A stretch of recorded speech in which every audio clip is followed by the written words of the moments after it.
भीषण रामायण का एक ऐसा पात्र था जिसका जन्म तो एक राक्षस कुल में हुआ था, लेकिन स्वभाव से वह धर्मावलंबी था। उसने भगवान श्री राम व रावण के युद्ध के समय धर्म का साथ दिया। रावण वध में महत्वपूर्ण भूमिका निभाई। उसने युद्ध में कई बार श्री राम व उनकी सेना का उचित मार्गदर्शन किया तथा अंत में लंका का राजा बना। विभीषण का जन्म ब्राह्मण राक्षस परिवार में हुआ था। उसके पिता महान ऋषि विश्रवा व मां राक्षसी कैकसी थी। उसके दो बड़े भाई लंकापति रावण व कुंभकर्ण तथा एक बहन शूर्पणखा थी। इसके अलावा उसके कई और सौतेले भाई बहन भी थे। विभीषण का विवाह सरमा नामक स्त्री से हुआ था। कुछ मान्यताओं के अनुसार जब माता सीता अशोक वाटिका में थी, तब उनकी सहायता करने वाली त्रिजटा विभीषण की ही पुत्री थी। जब रावण माता सीता का हरण करने जाने वाला था, तब विभीषण ने उनके छोटे भाई व लंका के मंत्री होने के नाते उसे परामर्श दिया कि वह ऐसा कुकर्म ना करे। माता सीता के हरण के बाद भी उसने कई बार रावण को उन्हें वापस लौटा देने की मांग की, लेकिन उनकी एक नहीं सुनी गई। माता सीता के हरण के कुछ माह पश्चात श्री राम के दूत हनुमान उनका पता लगाते हुए लंका आए। जब हनुमान ने राक्षस नगरी में एक विष्णु भक्त का घर देखा तो वे ब्राह्मण वेश में उनसे मिलने पहुंच गए।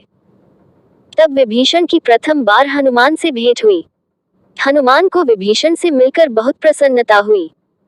अगले दिन विभीषण ने देखा कि हनुमान को मेघनाद के द्वारा बंदी बना लिया गया है। तब उसने रावण से उसे मुक्त कर देने की याचना की, लेकिन रावण ने उसकी नहीं सुनी। रावण ने हनुमान की पूंछ में आग लगवा दी, जिसके फलस्वरूप हनुमान ने पूरी लंका में आग लगा दी। माता सीता का पता लगने के पश्चात श्री राम वानर सेना के साथ समुद्र तट तक पहुंच गए तथा लंका तक सेतु बनाने का कार्य करने लगे। तब रावण के दरबार में मंत्रणा बुलाई गई, जिसमें विभीषण ने पूरे जोर शोर से माता सीता को लौटा देने व श्री राम की शरण में जाने को कहा। रावण को विभीषण के द्वारा बार बार एक ही बात कहे जाने से क्रोध आ गया। उसने सभी के सामने विभीषण को ठोकर मारकर सीढ़ियों से नीचे गिरा दिया। इसी के साथ उसने विभीषण को लंका राज्य से निष्कासित कर दिया। इसके बाद विभीषण अपने विश्वस्त मित्रों के साथ लंका से निकल गए। लंका से निष्कासित होने के पश्चात विभीषण ने धर्म का साथ देते हुए श्री राम की शरण में जाने का निर्णय लिया। वे आकाश मार्ग से समुद्र पार करके श्री राम के पास पहुंचे व सारी घटना का वृतांत सुनाया। शुरू में श्री राम के मंत्रियों इत्यादि ने शत्रु के भाई को अपनाने पर संदेह जताया तथा विभीषण को उनका भेद ही बताया, लेकिन हनुमान ने श्री राम को विभीषण के चरित्र से अवगत करवाया। हनुमान के द्वारा विभीषण के साथ हुई अपनी भेंट का वृतांत सुनने के पश्चात वह शरण में आए शत्रु की भी सहायता करने के धर्म का पालन करने के लिए श्री राम ने विभीषण को शरण दे दी। इसके साथ ही श्री राम का उद्देश्य लंका पर आधिपत्य करना नहीं था, बल्कि उन्हें तो बस रावण का वध करके माता सीता को पुनः प्राप्त करना था। रावण वध के पश्चात लंका राजा विहीन हो जाती, इसलिए ये सोचकर कि उसके बाद वे विभीषण को राजा बना सकते हैं, उन्होंने विभीषण को स्वीकार कर लिया व उसी समय उनका लंका के राजा के तौर पर राज्याभिषेक भी कर दिया। विभीषण रावण का भाई था व लंका का मंत्री भी, इसलिए उसे लंका के सभी छोटे बड़े रहस्य ज्ञात थे।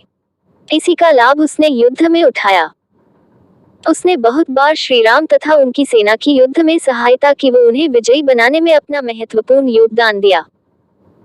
विभीषण के द्वारा श्री राम की सबसे महत्वपूर्ण सहायता अंतिम युद्ध में की गई। जब आकाश मार्ग में श्री राम व रावण का भीषण युद्ध चल रहा था, उस समय श्री राम लगातार रावण का मस्तक काटे जा रहे थे, लेकिन वह पुनः जीवित हो उठता।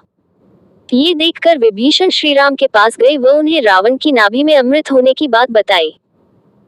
श्री राम ने विभीषण के कहे अनुसार आग्नेय अस्त्र का प्रयोग करके रावण की नाभि का अमृत सुखा दिया तथा फिर ब्रह्मास्त्र का अनुसंधान करके उसका वध कर दिया।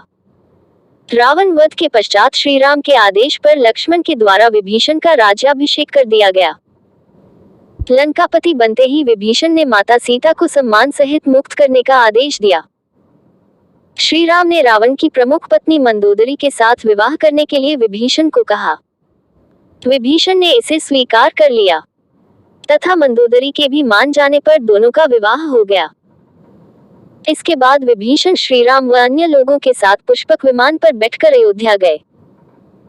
वहां जाकर उन्होंने उनका राज्याभिषेक देखा व कुछ दिन अयोध्या में व्यतीत करने के पश्चात पुनः लंका लौट गए। विभीषण ने लंका में धर्म का शासन स्थापित किया तथा कई वर्षों तक राज करने के बाद अपनी देह का त्याग कर दिया।